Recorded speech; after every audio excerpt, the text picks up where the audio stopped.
Budget 2024-25 अति महत्वपूर्ण topic है।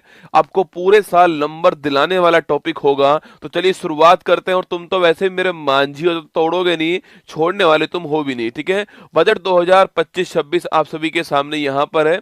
और इस बजट के अंदर जो है क्या क्या प्रस्तुत किया गया है, निर्मला सीतारमन जी आप सभी के सामने यहाँ पर दिखाई दे रही हैं। तो आइए बजट 2025-26 का गायत्री मंत्र जो है मैं आपको सुनाता हूँ। पूरे ध्यान से आपको जो है इसको सुनना है, ठीक है। देखिए सबसे पहले आपके अगर बात करूं बजट के इतिहास की बात करूं तो 1860 के अंदर जेम्स विल्सन ने पहली बार बजट जो है वो भारत के अंदर पेश किया था। इन्हें जनक भी कहते हैं भारत के अंदर बजट का, ठीक है। जो बजट आपके अगर मैं बात करूं आजादी के बाद पहली बार बजट पेश करने वाले कौन थे, तो के षणमुखम सेठी जो है आपके, वो आजादी के बाद पहली बार पेश किया। और गणतंत्र भारत की बात करूं आपसे, रिपब्लिक भारत की बात करूं तो आपके वो जॉन मैथाई साहब जो है इन्होंने पेश किया। सर्वाधिक बार बात करूं आपसे तो मोरारजी देसाई साहब ने सर्वाधिक बार पेश किया है। और अगर पहली बार महिला की बात करूं आपसे तो पहली बार महिला जो है इंदिरा गांधी जी थी आपके। और पहली पूर्णकालिक वित्त मंत्री की बात करूं आपसे तो वो निर्मला सीतारमन जी, आपको ध्यान रखना है, ठीक है। और अगर बजट की अब सबसे लंबी अवधि की बात की जाए तो निर्मला जी ने पेश किया था 2020 के अंदर, सबसे लंबा बजट जो है वो पेश किया गया था ना। बजट 25-26 जो है अगर इसकी बात की जाए आपसे तो वित्त मंत्री निर्मला सीतारमन जी 8वीं बार बजट जो है वो पेश करती है इस बार आपके। और ध्यान रखना है जो आपके मोरारजी देसाई साहब उन्होंने आपके 10 बार बजट पेश किया था, ठीक है। और ये 1 फरवरी की तारीख को निर्मला सीतारमन जी के द्वारा पेश किया गया है ना। अगर इसकी बात दोस्तों की जाए तो यहाँ पर जो विकसित भारत है आपके, उसका मतलब क्या है, तो उसका मतलब है गरीबी से मुक्ति करना और 100% स्कूली शिक्षा प्रदान करना, बेहतरीन सस्ती और सर्वसुलभ स्वास्थ्य सुविधाएं उपलब्ध करवाना, 100% कुशल कामगार जो है इनके लिए काम करना, आर्थिक गतिविधि में 70% महिलाओं की भागीदारी बनाना और food basket of the world Bharat को बनाना, ठीक है। मतलब कि गरीबी से मुक्ति पहला, सेकंड आपके क्वालिटी एजुकेशन, थर्ड जो है वो आपके हेल्थ सर्विसेज, फोर्थ है आपका स्किल्ड लेबर, पांचवा है महिलाओं की भागीदारी बढ़ाना और छठा है food basket of the world. ये विकसित भारत के अंदर आएगा, आपको ध्यान रखना है। ये 6 पॉइंट एग्जाम में आपसे पूछ सकता है। इसके बाद बात करूं दोस्तों आपसे यहाँ पर, तो जो बजट 25-26 है उसकी यात्रा के 4 इंजन है। एक उसका ईंधन है और एक उसका क्या है मार्गदर्शन है और एक उसका गंतव्य है, ठीक है। हमें कहाँ तक पहुंचना है, हमें पहुंचना है विकसित भारत तक। कहाँ तक पहुंचना है हमको, विकसित भारत तक हमको पहुंचना है, ठीक है। अगला पॉइंट पूछूं आपसे, इसको पहुंचाने के लिए हमको मोटिवेट कौन करेगा, समावेशिता जो है वो हमारा मार्गदर्शक होने वाली है, ठीक है। अगर बात करूं आपसे ईंधन क्या होगा, तो ईंधन हमारा होगा सुधार, क्या होगा, रिफॉर्म। किस में रिफॉर्म करना, 4 इंजन में रिफॉर्म करना। ये 4 इंजन कौन कौन से होंगे, तो ध्यान रखिएगा, कृषि एक इंजन होगा। इसके अलावा दोस्तों एमएसएमई जो इंजन होने वाला है, इसके अलावा निवेश एक इंजन होने वाला है और इसके अलावा निर्यात। तो 4 इंजन होने वाले कौन कौन से, ये महत्वपूर्ण सवाल है। 4 इंजन कौन कौन से होंगे, एग्रीकल्चर, एमएसएमई, निवेश इन्वेस्टमेंट और निर्यात, ये 4 इंजन होंगे, ठीक है। और ईंधन क्या होगा, सुधार जो है वो ईंधन होगा, ठीक है। और मार्गदर्शन क्या होगा, समावेशिता होगा, ठीक है। और गंतव्य क्या होगा, कहाँ तक पहुंचना है हमको, विकसित भारत तक पहुंचना है, ये हमारा डेस्टिनेशन होने वाला है, ये आपको ध्यान रखना है, ठीक है।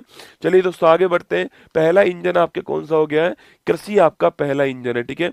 कृषि की अगर मैं बात करूं आपसे यहाँ पर, तो एक योजना हमने स्टार्ट कर दी है, प्रधानमंत्री प्रधानमंत्री धन धान्य कृषि योजना। कौन सी है, प्रधानमंत्री धन धान्य कृषि योजना हमने स्टार्ट की है। इसका उद्देश्य है कृषि की जो उत्पादकता है उसको बढ़ाना है और 100 जिलों के अंदर इसको स्टार्ट किया है, ठीक है। तो पहला क्वेश्चन हो गया, 100 जिलों के अंदर स्टार्ट किया गया है।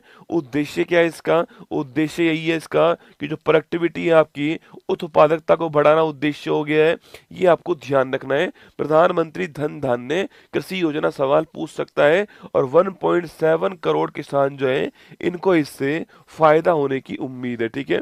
आगे बढ़िए तो आपके अगला क्वेश्चन आपके सामने यहाँ पर जो है कि दलहनों में आत्मनिर्भरता मिशन, ठीक है। ये भी एग्जाम में सवाल बन सकता है कि दलहन जो है इसमें जो आत्मनिर्भरता है, इसकी बात करूं आपसे तो कितने साल के लिए होता है, 6 वर्ष के लिए होता है। कितने साल के लिए, 6 वर्ष के लिए मिशन है। अगला क्वेश्चन है, 3 तरह की दाल इसमें, तूर या फिर अरहर हो गई, उड़द हो गई और मसूर हो गई, ठीक है। तो तूर, उड़द और मशहूर, ये तीनों दाल इसके अंदर होने वाली है और 6 वर्ष के लिए मिशन होने वाला है।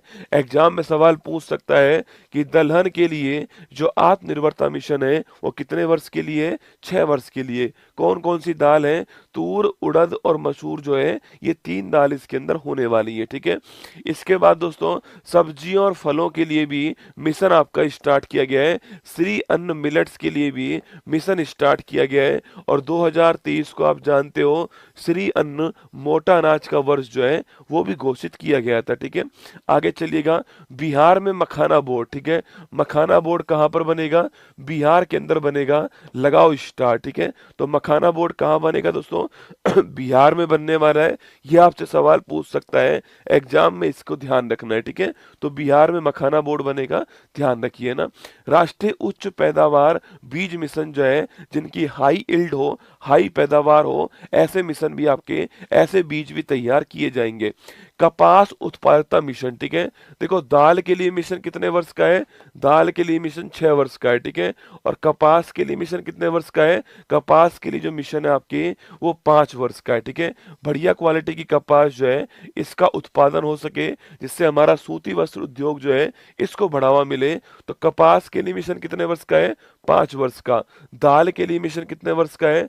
दाल के लिए 6 वर्ष का। ठीक है, तो दाल के लिए 6 वर्ष का है, कपास के लिए 5 वर्ष का मिशन आपको ध्यान रखना है। ठीक है, आगे देखिए किसान क्रेडिट कार्ड दोस्तों, इसकी लिमिट को बढ़ा दिया गया है। ठीक है, पहले जो इसकी लिमिट थी ना वो थी 3 लाख रुपए। कितनी थी? पहले इसकी लिमिट थी 3 लाख रुपए। अब जो इसकी लिमिट है आपकी वो कितनी हो चुकी है? वो हो चुकी है 5 लाख रुपए। ठीक है, तो जो किसान क्रेडिट कार्ड है, केसीसी जो है, इसकी जो लिमिट है वो 3 लाख से कितनी हो चुकी है? 5 लाख रुपए हो चुकी है। महत्वपूर्ण क्वेश्चन है, इसको आपको ध्यान रखना है। केसीसी की लिमिट कितनी हो चुकी है? 3 लाख रुपए से बढ़ा करके 5 लाख रुपए हो चुकी है, ये आपको ध्यान रखना है। ठीक है, चलिए आगे बढ़ते हैं। नेक्स्ट क्वेश्चन, असम में यूरिया प्लांट दोस्तों ना, असम में कहां पर है? नामरूप के अंदर। ठीक है, तो असम में नामरूप के अंदर जो है एक यूरिया प्लांट जो है स्थापित किया जाएगा। लगाओ स्टार, महत्वपूर्ण क्वेश्चन है। देखो ये जितने भी क्वेश्चन लिखवा रहा हूं ना, एग्जाम में निश्चित सवाल जो है कहीं ना कहीं बनेगा कि मखाना बोर्ड कहां पर? बिहार में। केसीसी की लिमिट कितनी हो चुकी है? 5 लाख हो चुकी है। दलहन के लिए कितना वर्ष है आपके? दलहन के लिए 6 वर्ष हो गया। कपास के लिए कितना वर्ष है? 5 वर्ष हो गया। ठीक है, अगला क्वेश्चन हो गया है नामरूप की। बात करूं आपसे, ये असम के अंदर जो है यूरिया प्लांट की स्थापना नामरूप के अंदर होगी और 12.7 लाख मीट्रिक टन जो है इसकी उत्पादन क्षमता होने वाली है। ठीक है, आगे देखिए दोस्तों आपकी, इसके बाद में दूसरा इंजन कौन सा है? माइक्रो स्मॉल मीडियम एंटरप्राइज जो है ये आपका दूसरा इंजन हो गया। ठीक है, इसमें सबसे महत्वपूर्ण क्वेश्चन क्या है कि जो एमएसएमई है इसकी जो परिभाषा है ना उसको चेंज कर दिया है। ठीक है, माइक्रो स्मॉल मीडियम जो एंटरप्राइज है इसकी जो परिभाषा है उसको चेंज कर दिया। ठीक है, परिभाषा के 2 आधार हैं, एक तो आधार है निवेश और एक आधार है आपके क्या? आपके टर्नओवर। ठीक है, ये 2 आधार पर परिभाषा जो है वो बताई गई है, एक तो निवेश के आधार पे और एक जो टर्नओवर है उसके आधार पे। माइक्रो स्मॉल मीडियम की बात करूं आपसे तो लिखिएगा 2.5 करोड़ तक का निवेश माइक्रो कहलाएगा, 25 करोड़ तक का निवेश स्मॉल कहलाएगा, और अगर 125 करोड़ पूछूं आपसे, ये निवेश जो है क्या कहलाएगा? ये मीडियम कहलाएगा। ठीक है, तो 2.5 करोड़, 25 करोड़ और 125 करोड़, ये माइक्रो, ये स्मॉल और ये मीडियम आपको ध्यान रखना है। ठीक है, वही दोस्तों टर्नओवर की बात करूं आपसे, देखो यहाँ पर लिखा हुआ है, देखो ना, अगर निवेश की बात की जाए तो 2.5 करोड़, 25 करोड़, 125 करोड़। ठीक है, और टर्नओवर की बात की जाए 10, 100 और 500, कितना है? 10 करोड़ आपके स्मॉल माइक्रो में आएगा, 100 करोड़ आपके स्मॉल में आएगा और 500 करोड़ जो किस में आएगा? ये आपके आने वाला है किसमें? मीडियम के अंदर। सबसे महत्वपूर्ण सवाल है, ध्यान सुनना, कि माइक्रो स्मॉल मीडियम एंटरप्राइज की डेफिनेशन चेंज कर दी है। ठीक है, निवेश के आधार पे 2.5, 25 और 125 आपको ध्यान रखना है माइक्रो स्मॉल मीडियम में। टर्नओवर के आधार पे 10, 100, 500, ये आपको ध्यान रखना है टर्नओवर के आधार पर माइक्रो स्मॉल मीडियम के अंदर। ठीक है, चलिए दोस्तों आगे बढ़ते हैं। नेक्स्ट क्वेश्चन आपके सामने एक इसके अलावा दोस्तों आपके जो हमारे माइक्रो जो आपकी इंडस्ट्रीज हैं, जो हमारे सूक्ष्म उद्यम होंगे, उनके लिए 5 लाख की सीमा वाला जो है एक क्रेडिट कार्ड लॉन्च किया है। अभी तक क्रेडिट कार्ड किसके पास होता है आपके, वो किसानों के पास होता है ना, केसीसी किसको बोलते हैं, ठीक है। उनको लोन चाहिए, वो लोन ले सकते हैं। अब जो माइक्रो स्मॉल जो आपके अब जो माइक्रो जो इंडस्ट्री वाले होंगे, सूक्ष्म उद्योग वाले जो होंगे आपके, उनके लिए भी 5 लाख रुपए का एक विशेष क्रेडिट कार्ड लॉन्च करा है। और ये क्रेडिट कार्ड कहाँ मिलेगा, ये क्रेडिट कार्ड जो है उद्यम पोर्टल पर मिलेगा। कहाँ मिलेगा, उद्यम पोर्टल के ऊपर मिलने वाला है, ठीक है। तो महत्वपूर्ण सवाल है, ध्यान रखना, उद्यम पोर्टल के ऊपर मिलेगा, 5 लाख की सीमा वाला होगा और सूक्ष्म उद्यमों के लिए इसको स्टार्ट किया गया है, ठीक है।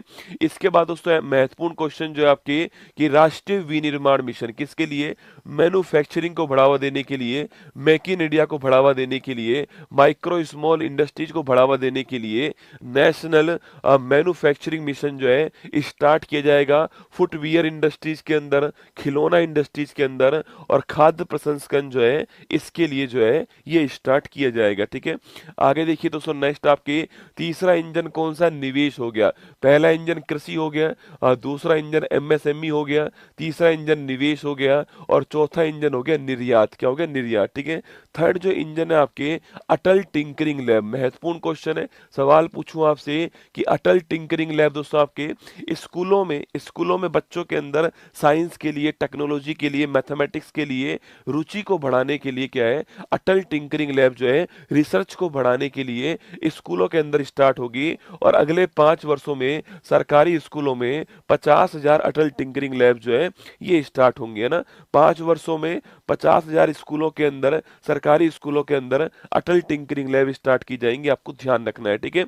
इसके बाद दोस्तों अगला पॉइंट आपके सामने भारतीय भाषा पुस्तक स्कीम की बात करूं, ठीक है। तो भारतीय भाषा पुस्तक स्कीम जो है बच्चों को अपनी लैंग्वेज में, अपनी लोकल लैंग्वेज में, अपनी लोकल लैंग्वेज के अंदर बच्चों को पढ़ने की सुविधा उपलब्ध हो, इसके लिए जो बुक है उन बुकों को लोकल भारतीय लैंग्वेज के अंदर जो है ट्रांसलेट किया जाएगा और ऑनलाइन आप उसको पढ़ सकते हो, ठीक है। तो स्कूल और उच्चतर शिक्षा के लिए भारतीय भाषाओं में डिजिटल रूप से पुस्तकें प्रदान करने के लिए भारतीय भाषा पुस्तक योजना जो है इसको स्टार्ट किया गया, आपको ध्यान रखना है, ठीक है।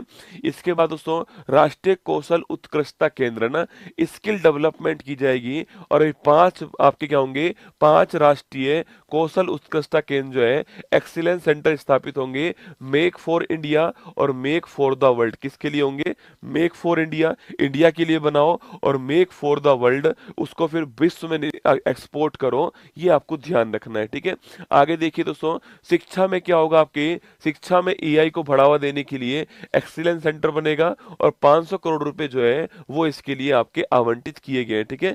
500 करोड़ रुपए जो है वो इसके लिए आवंटित किए गए। कैंसर पे दोस्तों इस बार खूब ध्यान दिया गया है, कैंसर की दवाएं सस्ती की गई हैं आपके, और हर जिला अस्पताल में एक डे केयर कैंसर हॉस्पिटल जो है वो स्टार्ट होगा। 3 वर्षों में आपके सभी जिला अस्पतालों के अंदर जो है कैंसर के इलाज के लिए, कैंसर की देखभाल के लिए डे केयर कैंसर सेंटर केंद्र जो है वो आपके स्थापित किया जाएगा, आपको ध्यान रखना है, ठीक है। इसके अलावा दोस्तों जल जीवन मिशन जो है आप सभी जानते हो 2019 में चालू हुआ था और 2024 में समाप्त होने वाला था। हर घर जल जो है ये इसका उद्देश्य था, लेकिन ये पूरा नहीं हो पाया है। अब इसको एक्सटेंड कर दिया है 2028 तक, ठीक है। तो जल जीवन मिशन जो है इसको 2028 तक जो है एक्सटेंड कर दिया गया है, ये आपको ध्यान रखना है, ठीक है। महत्वपूर्ण क्वेश्चन है, जल जीवन मिशन को कब तक के लिए एक्सटेंड किया है, 2028 तक के लिए एक्सटेंड किया गया है, ठीक है। वहीं दोस्तों समुद्रों के विकास के लिए एक सामुद्रिक विकास निधि जो है ये भी बनाई जाएगी। इसमें 49% पैसा कौन देने वाला है, गवर्नमेंट देने वाला है, ठीक है। गवर्नमेंट जो इसके अंदर सामुद्रिक विकास निधि के अंदर 49% पैसा जो है वो देगा, आपको ध्यान रखना है, ठीक है। इसके साथ दोस्तों उड़ान योजना, उड़े देश का आम नागरिक, इसके तहत जो है अगले 10 वर्षों में 120 नए गंतव्यों की खोज की जाएगी और और वहां तक जो है कनेक्टिविटी आपके स्थापित की जाएगी। ठीक है, इसके बाद दोस्तों बिहार में क्या होगा, तो बिहार में ग्रीनफील्ड एयरपोर्ट जो है इसकी स्थापना होने वाली है। ठीक है, तो बिहार में ग्रीनफील्ड आपके एयरपोर्ट की स्थापना की जाएगी। और जो मिथिलांचल बिहार वाला इलाका है वहां पर पश्चिम कोसी नहर जो है इसका भी विकास किया जाएगा। ठीक है, तो बिहार के अंदर ग्रीनफील्ड एयरपोर्ट बनाया जाएगा और मिथिलांचल में पश्चिम कोसी नहर परियोजना जो है वो आपके स्टार्ट की जाएगी। ठीक है, इसके बाद दोस्तों आपके, इसके बाद पूछूं आपसे, एक मिशन स्टार्ट होगा, ज्ञान भारतम मिशन। कौन सा है? ज्ञान भारतम मिशन। इसमें दोस्तों 1 करोड़ से अधिक जो हमारी पांडुलिपि है ना, जो हाथ से लिखी गई आपके पांडुलिपि, आपके हाथ से लिखी गई जो होती है, उनके संरक्षण के लिए क्या होगा, ज्ञान भारतम मिशन लॉन्च होगा। ठीक है, तो 1 करोड़ से अधिक जो पांडुलिपि है इनके संरक्षण के लिए ज्ञान भारती मिशन जो है, ज्ञान भारतम मिशन जो है वो स्टार्ट किया जाएगा। ये आपको ध्यान रखना है। ठीक है, चौथा दोस्तों इंजन कौन सा, आपकी निर्यात जो है, एक्सपोर्ट जो है, ये आपका चौथा इंजन हो गया। ठीक है, एक्सपोर्ट दोस्तों आपके चौथा इंजन हो गया, ये आपको ध्यान रखना है। और एक्सपोर्ट में आपूर्ति को बेहतर करने के लिए, सप्लाई को बेहतर करने के लिए एक भारत ट्रेड नेट प्लेटफॉर्म जो है इसको लॉन्च किया गया है। ठीक है, तो एक्सपोर्ट में आपूर्ति को बेहतर करने के लिए भारत ट्रेड नेट प्लेटफॉर्म जो है इसको लॉन्च किया गया, आपको ध्यान रखना है। ठीक है, वहीं दोस्तों एक सबसे महत्वपूर्ण लिखना, आपके जो सुधार है ना, जिसकी मैंने कही थी आपसे कि इंजन का ईंधन जो है सुधार है, इस सुधार में बीमा क्षेत्र जो है हमारा, जो इंश्योरेंस सेक्टर है, इस इंश्योरेंस सेक्टर के अंदर पहले 74% लिमिट थी, अब वो कितनी हो चुकी है आपके 100% जो है एफडीआई लिमिट कर दी गई है। लगाओ स्टार। ठीक है, तो अगर पूछूं आपसे कि जो बीमा क्षेत्र है ना हमारा, जो हमारा इंश्योरेंस सेक्टर है, इस सेक्टर के अंदर 74% से 100% जो है आपकी वो लिमिट कर दी गई, किसकी? एफडीआई की लिमिट हो चुकी है।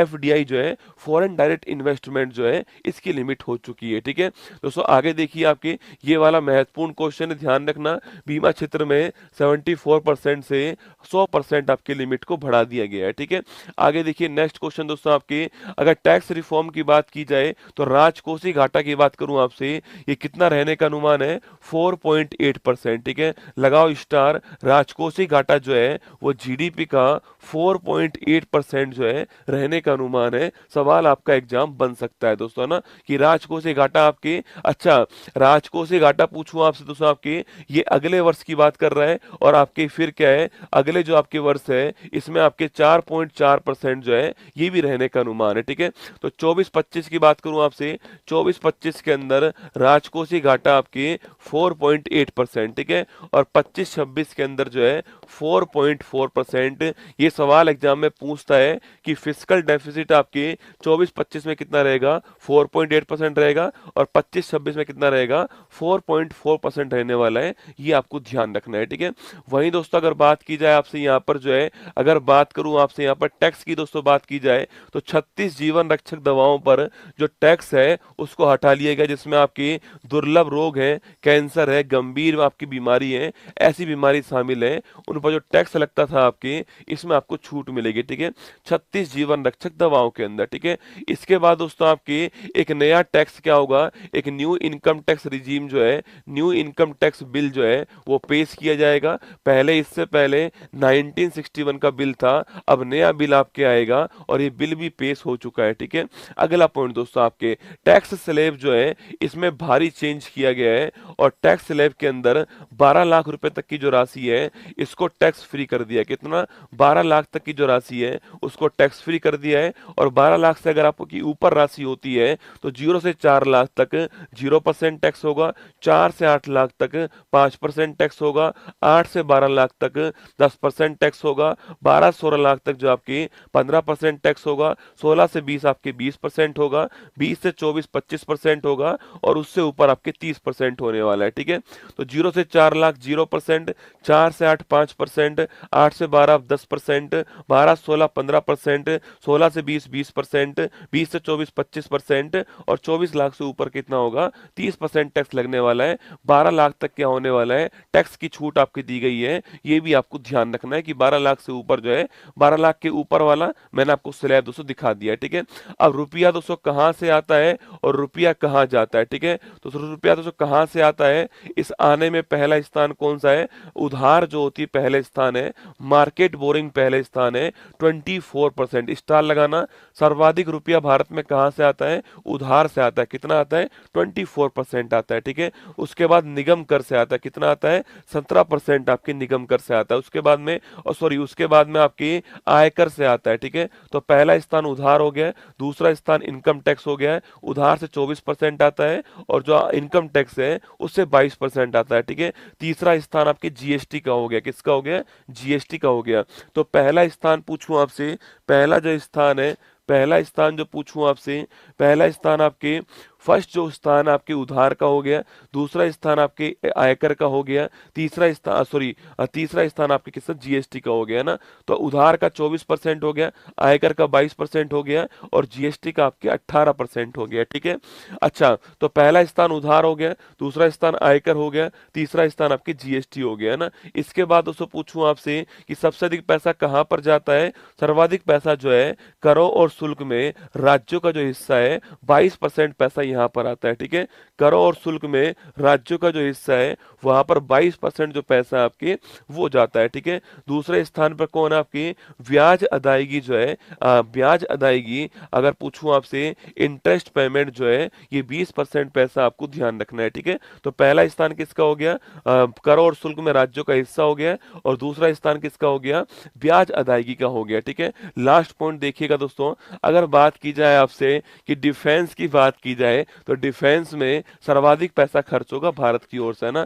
सेकंड स्थान पे ग्रामीण विकास होगा, ठीक है। तीसरे स्थान पर गृह मंत्रालय होगा और चौथे स्थान पर कृषि और समृद्ध आपके एग्रीकल्चर होगा। तो पहले स्थान पर खर्चा करने के मामले में डिफेंस होगा, दूसरे पे ग्रामीण विकास होगा, तीसरे पे गृह मंत्रालय होगा, चौथे पे आपके एग्रीकल्चर होगा, कृषि होगा। ये आपको ध्यान रखना है, ठीक है। जो था वो समाप्त यहाँ पर आपका होता है।